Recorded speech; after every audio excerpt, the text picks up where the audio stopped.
Third phase in the evolution of consciousness, awakening of the soul. The development of human consciousness, according to the theory of evolution of consciousness, hereafter referred to as tech, unfolds in 4 phases. The first 2 phases represent the development of subjective consciousness, and the latter 2 represent the development of objective consciousness.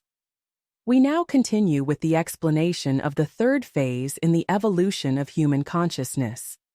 In this phase, the person has already reached the peak of subjective consciousness. The ego is mature and stable. The psyche is ordered.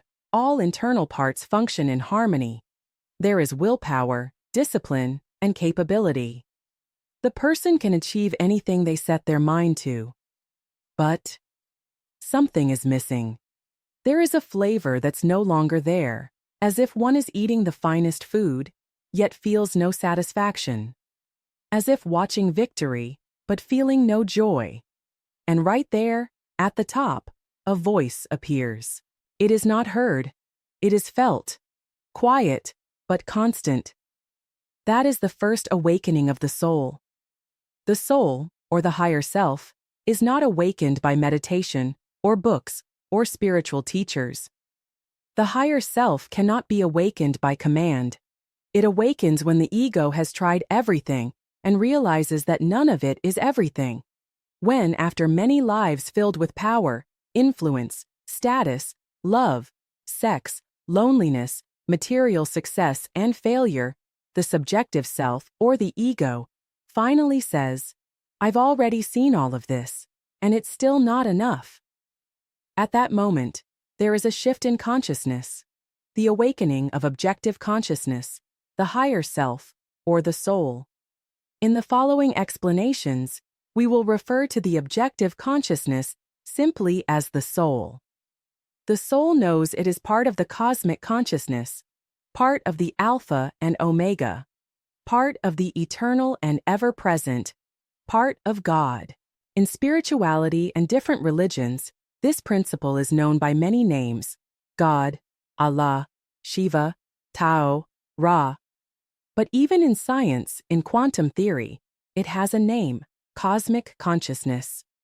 Human beings have never truly existed without being aware of the existence of God. God has always been, and will always be, the meaning of human existence. In this theory, tech, because we aim to unite science, philosophy, psychology, astrology, and spirituality, we use analogical terms interchangeably for all principles related to consciousness and its development. At this point, the person begins to live with 2 voices. The ego speaks loudly and confidently. Let's do just one more thing. Here's a new goal, a new project. You'll succeed, and you'll feel alive. But the soul quietly asks, why? For whom? And what will remain once you succeed?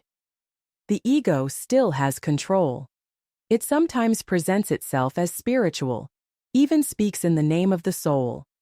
But the decisions are still made using the old logic, strategy, benefit, power.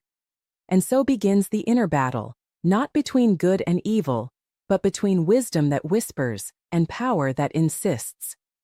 The ego does not want to step back, not because it's evil, but because it's used to leading. For years, for lifetimes, it has been the commander. But now, something has appeared that doesn't obey it, and yet cannot be conquered. The soul doesn't fight back. It waits. And then life enters with its inevitable pedagogy. Something happens that the ego cannot control. A project that looked perfect fails. A relationship that seemed stable collapses. The death of a loved one, illness, an existential void, something that cannot be solved with plans or willpower. For the first time, the ego says, "I don't know what to do." And in that moment, between the cracks, true listening begins. In those moments, the soul doesn't say, "Surrender." It says, "Look, you are not alone, and you are not everything." The ego tries to analyze, to find a reason, a culprit, a strategy for rescue. but something inside it softens. It realizes that it cannot control everything. It realizes that it is not the top of the game. And there, the first surrender happens. Not out of weakness, but out of maturity. Not because it can't go on, but because it no longer wants to be alone. That surrender does not mean withdrawing from life. On the contrary, the person still acts, still creates, still achieves. But something inside has changed. Solutions are no longer sought only through thought. Sometimes, the quiet voice of knowing is heard. Intuition. It's not logical, it's not explained, but it is certain. I know this is not my path, even if everyone says it is. I can't explain it, but my heart tells me. That is when the soul speaks, not with words, but with a feeling of inner truth. And as the ego softens, the dialogue between the two voices becomes more real. Ego. I can do it alone.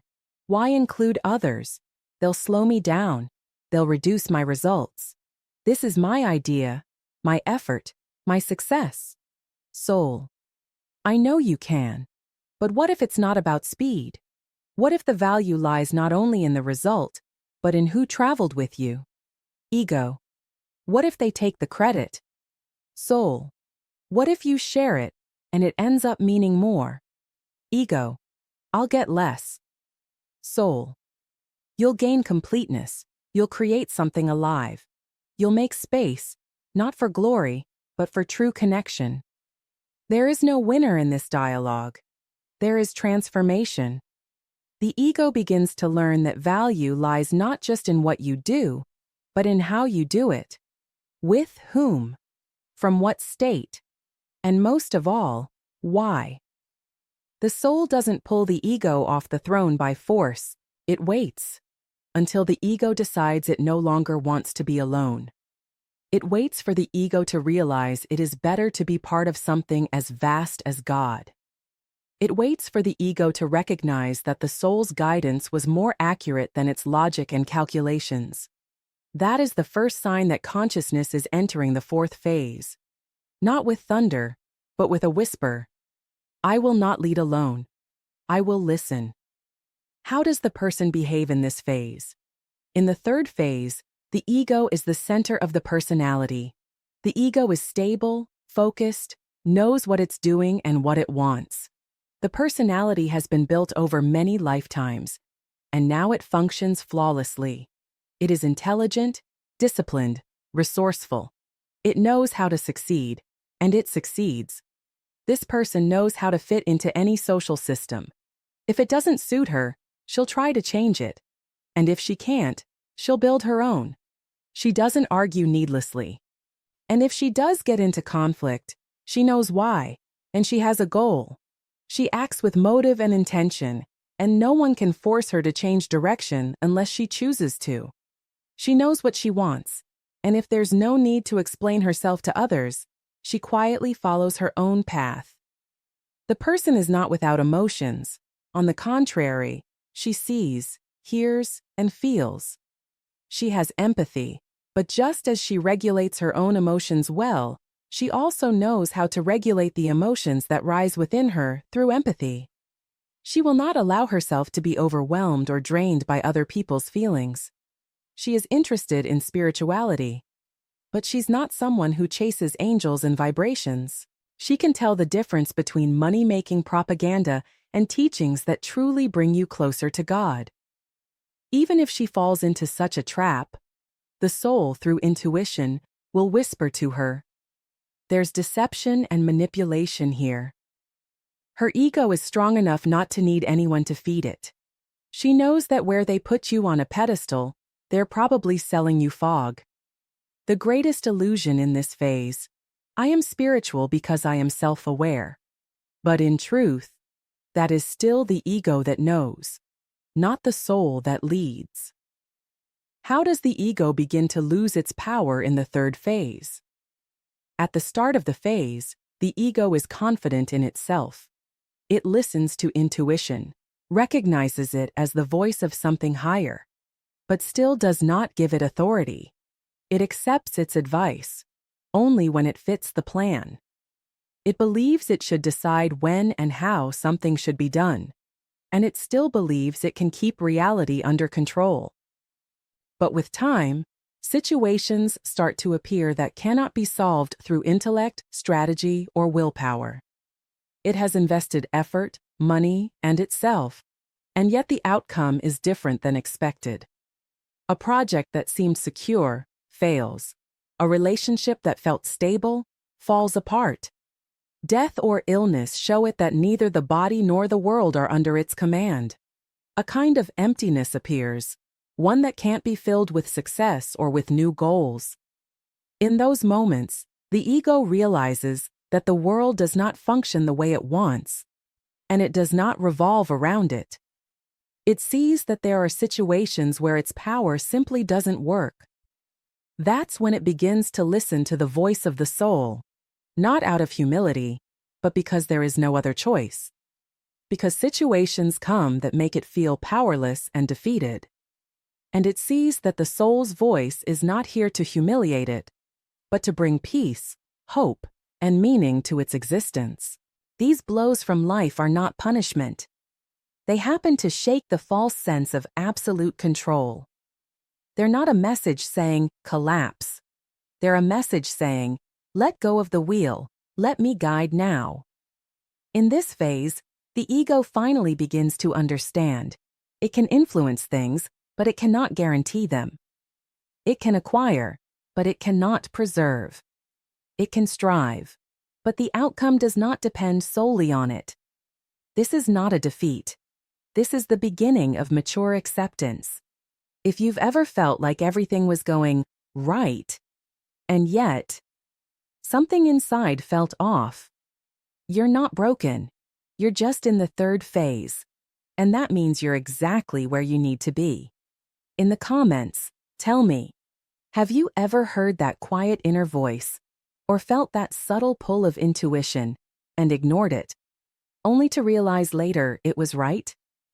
Your story might help someone else recognize their own. Subscribe if you want to explore what comes next, because the soul doesn't whisper forever. At some point, it starts to lead. See you in the next phase.